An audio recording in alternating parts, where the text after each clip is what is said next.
Ayo, what's up? Welcome back to sa ating channel dito sa Moz TV. Alright, so tayo nagbabalik muli mga kababayan. At ito, no, ang ating pag-uusapan ngayon mga kababayan. Mainit na mainit po ito nga si Mayor Magalong ng Baguio City mga kababayan. No, dahil nakiisa nga rin po siya, no, dito sa mga ginagawang kilos protesta laban po sa mga korupsyon sa ating gobyerno. At syempre, isa na nga po dyan yung katiwalian po, no, sa mga flood control projects mga kababayan. Talaga namang alam natin itong si Mayor Magalong ayaw po, no, sa mga corrupt na mga opisyal mga kababayan. 'Di ba? Kaya nga binabanatan din yan no, si Mayor Magalong mga kababayan. Okay, so ito ngayon yung ating aalamin at pag-uusapan. Pero syempre bago ang lahat, please don't forget to subscribe at paki-like naman po ang ating video ngayon. Okay, so ito mga kababayan, papanoorin natin itong video na to na kung saan nagsalita itong si Mayor Magalong at talaga namang binanatan niya yung mga corrupt mga kababayan sa ating gobyerno, yung mga nandiyan po sa katiwalian, na involved po sa katiwalian sa flood control projects, binira rin niya mga kababayan. Okay, so ito, panoorin natin, ihatid natin sa inyo itong balita na to. Especially in the fight against corruption. Dahil napakalaki hong bagay ito sa amin. Dati-dati kami sa kukunti lang sa amin ang nakikipaglaban. I remember when we started this. Alam nyo bakit galit itong si Mayor Magalong sa mga corruption? No, especially dito sa mga flood control projects.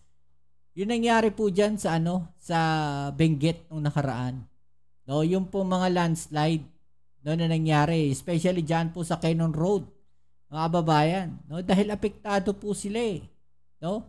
Isa po yung Cannon Road sa mga major roads na dinadaanan mga kababayan, no. Dyan po dumadaan yung ibang mga produkto mula sa Benguet, sa Baguio, pababa po ng Manila, no. Madali po kasi yung daan dyan. Kaya lang, ito nga po, no, yung nangyari na nakaraan, yung mga malawakan landslide na nangyari po dyan sa Benguet. Especially doon po sa may tunnel, no mga kababayan. Dahil kagagawa nga lang po ng tunnel na yon, no, kasi madalas din po akong pumupunta dyan sa Baguio at nadadaanan ko po yung tunnel na yan na ginagawa na ang tagal-tagal na po niyan, mga kababayan, no. Sinasara pa nga yung daan para lang maiwasan yung ginagawang tunnel na yan. At the same time mga kababayan, lagi po talaga may dyan, may landslide dyan po sa Cannon Road. No, sa kabila po ng mga ginagawa na proyekto ng DPWH, nangyari pa rin po, no, yung malawakan landslide doon nakaraan. 'Di ba? Nakita natin sa mga balita, no? Tsaka yung mga yung mga nangyayaring mga flood control projects, no, doon sa kanilang lugar, talagang napakahina. No, naging na rin po ng corruption mga kababayan. Kaya galit na galit itong si Mayor Magalong. No, do sa mga corrupt, especially do sa mga corrupt sa DPWH at saka do sa mga corrupt mga babayan, no, na mga mambabatas kamo na lang, no, mga opisyalis ng ating gobyerno, di ba? So tuloy natin to.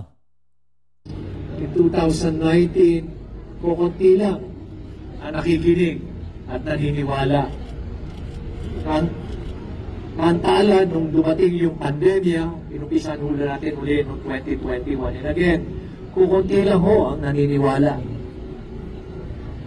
Sabi nga nung isang kaibigan ko, Senator, you know, Benji, the fight against corruption, when you look behind me, nobody's out there. Or when you look behind you, nobody's out there fighting with you. And true enough, we were subjected to massive character demolition and assassination. Yan yung sinasabi natin mga babayan na ultimo siya, binanatan. Diba? Parang binabaliktad pa si Mayor Magalong. So, ang sinasabi natin dito mga babayan, may mga tao talaga, no, na ayaw nilang maungkat yung mga tungkol dyan sa mga corruption na yan na nangyayari. Especially dyan sa mga budget insertion sa Kamara. Diba? Kaya nga lahat ng mga pumupuna dyan, no, binibira nila, hinahanapan nila ng butas mga kababayan, no, sinisiraan nila mga kababayan. 'Di ba ayaw nilang mabuking no, sayang yung kickback. 'Di ba? Kami pa ang pinalabas na kami yung corrupt, and cases were filed against us. And surprisingly, it was even used against us during this election. Only to find out, nalaman ko pala na February pa lang, na-dismiss na yung kaso, pero July nilabas, na-dismiss na pala yung mga kaso.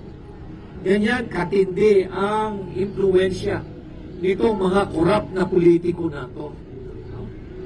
Na kaya nilang sirain kung kakalabanin mo sila, pero hindi ho dapat tayo pumayag.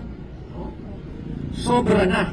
Wala nang katapusan yung kanilang kasakiman. Kaya naman, ako'y natutuwa because this is an effort, for good governance at sa effort nato laban sa corruption, we're doing this for our young generation. At ako'y natutuwa dahil nakikita ko ngayon, ang mga kabataan ngayon ay gumagalaw. And I hope na dapat, wag lang, itong kampanya, itong krusada na ito, hindi dapat matapos lang ng 6 na buwan, 1 buwan, 1 taon. Dapat tuloy-tuloy po ito dapat. Hanggang tumino ang ating mga political leaders. Tama. Ganoon na rin po yung ating mga bureaucrats na nakipag-ugnayan.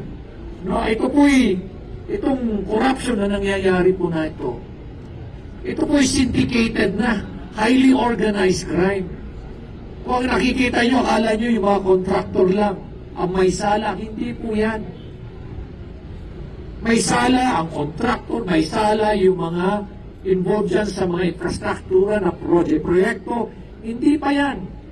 Ang pinaka-sakim dyan, pinaka-mastermind dyan, yung mga politiko.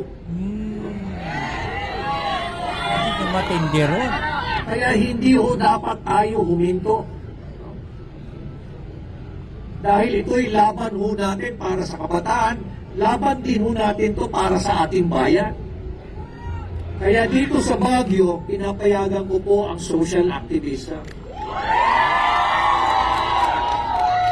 Because this is the only way we will be able to change the world. Sabi ko nga it does not take one to have a title, to have a position, to have influence, to have fame, to have money. All you have to do is have that courage to change the world. And you are practically doing it now.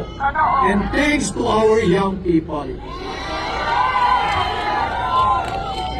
So I hope po na itong pakikipaglaban natin hindi lang ito matatapos lang ng ganito-ganito lang. I hope po na mai-translate po to sa isang sitwasyon na mamimili tayo ng leader. Dahil at the end of the day, ang problema ho sa Pilipino, hindi ho tayo marunong mamili ng mga leaders natin. Kaya kinahalang ho tayo ng pera, nasisira na ho yung diskarte natin. Tandaan ho ninyo, masarap ang pera. Yan ho yung battle cry ho ng mga korap na politiko. Napakasarap ng posisyon, napakasarap ng power, napakasarap ng pera.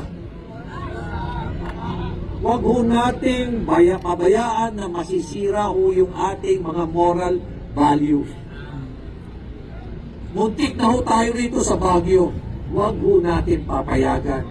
Pero hindi lang ho Baguio ang ilalaban. Makikipaglaban na ho tayo for Baguio only. Hindi ho dapat. Para sa buong bansa. Tama.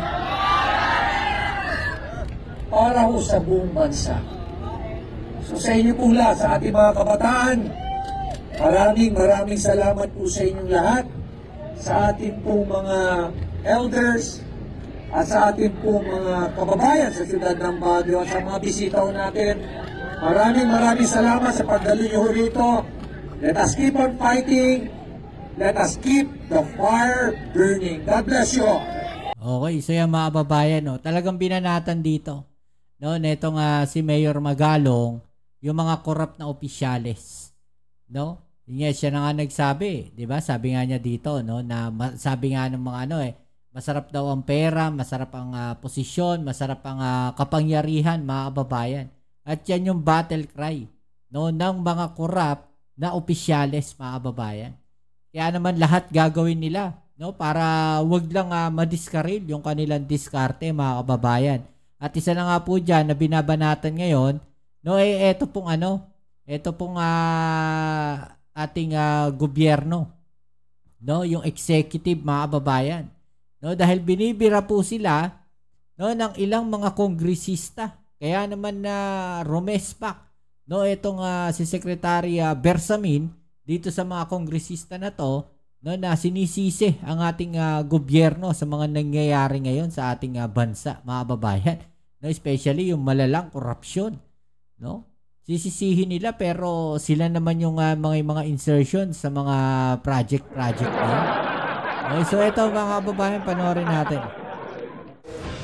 Haharap bukas ang Office of the President sa budget hearing sa Kamara.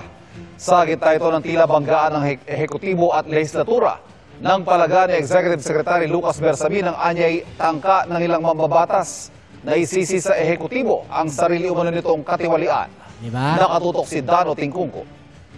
Yung sinasabi natin, yung Pangulo, yung yung executive pa, no, yung sisisihin nila, sila yung may mga malawakang sila yung merong mga tao na may malawakang korupsyon, mga kababayan. Diba?